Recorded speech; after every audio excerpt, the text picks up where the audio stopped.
Never break the night rules at my grandpa's house. Obodi warned me about the rules when I first stayed at grandpa's house. They seemed simple enough.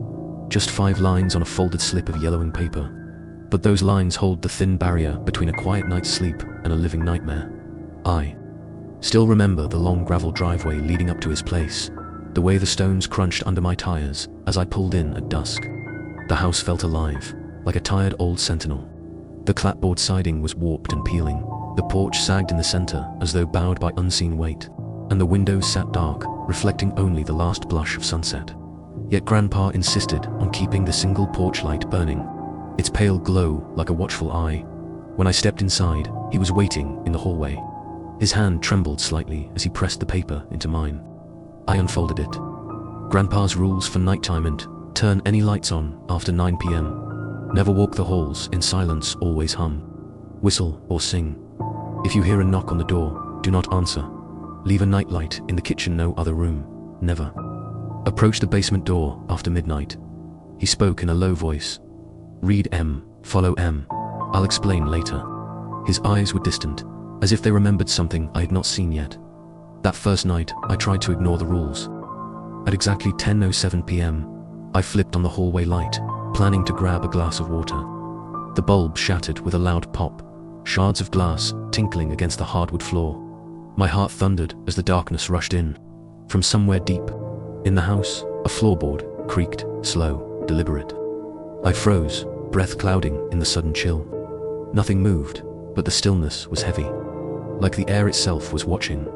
I dashed back to the safety of my room and dove under the covers. Blanket pulled up to my chin.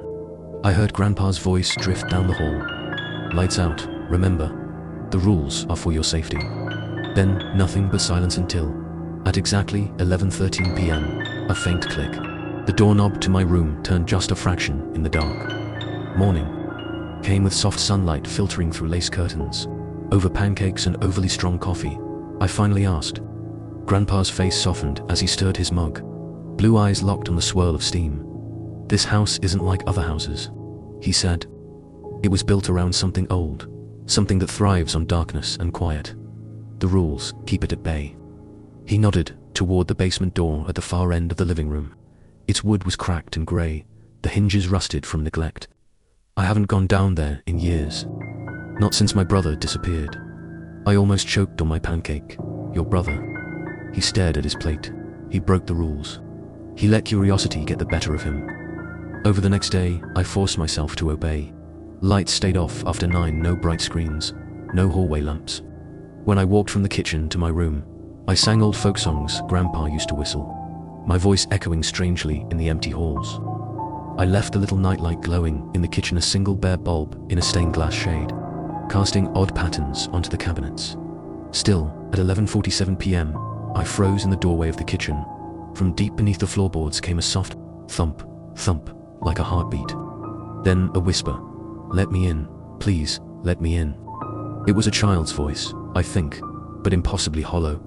It drifted through the walls as if the house itself was speaking. My knees buckled, and I stumbled back to my room so fast I didn't breathe until I slammed the door that night.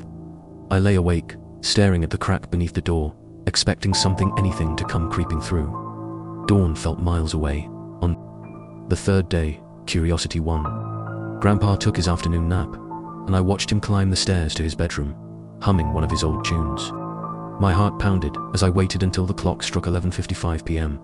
I grabbed the smallest flashlight I could find, my hands shaking as I clicked it on. The beam was weak, cutting a narrow cone of light through the darkness. I walked to the basement door. The wood felt colder than it should when I pressed my palm against it. I took a deep breath and turned the knob.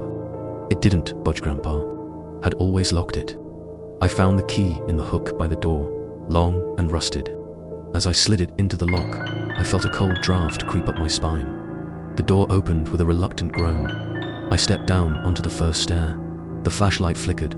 My breath caught in my throat when I realized the air smelled of damp earth and something metallic like blood. 2 stairs down, I heard it. Slow, breathy inhalations, coming from somewhere in the pitch black below. I flipped the beam wide. The basement floor was bare concrete, lined with old crates and a single, ancient furnace. No sign of anything alive. But the breathing continued right behind me. My skin crawled. I spun around, flashlight shaking, and caught a glimpse of pale skin and 2 long limbs slipping behind a stack of boxes. A voice hissed, "You let me out." It felt like the words scraped across my mind. I dropped the flashlight and bolted up the stairs, fumbling in the dark to slam the door. My foot caught on the bottom rung, and I went down hard, elbow smashing against the wood. Pain flared, but I didn't stop until I was at the top, pressing my back against the closed door, gasping for air. In the morning, Grandpa found me bruised and pale in the hallway. He knelt beside me, eyes full of sorrow. "You almost unleashed him into the world," he whispered. He pressed something into my hand, a small metal flashlight, the kind kids use for camping. "It's a ward.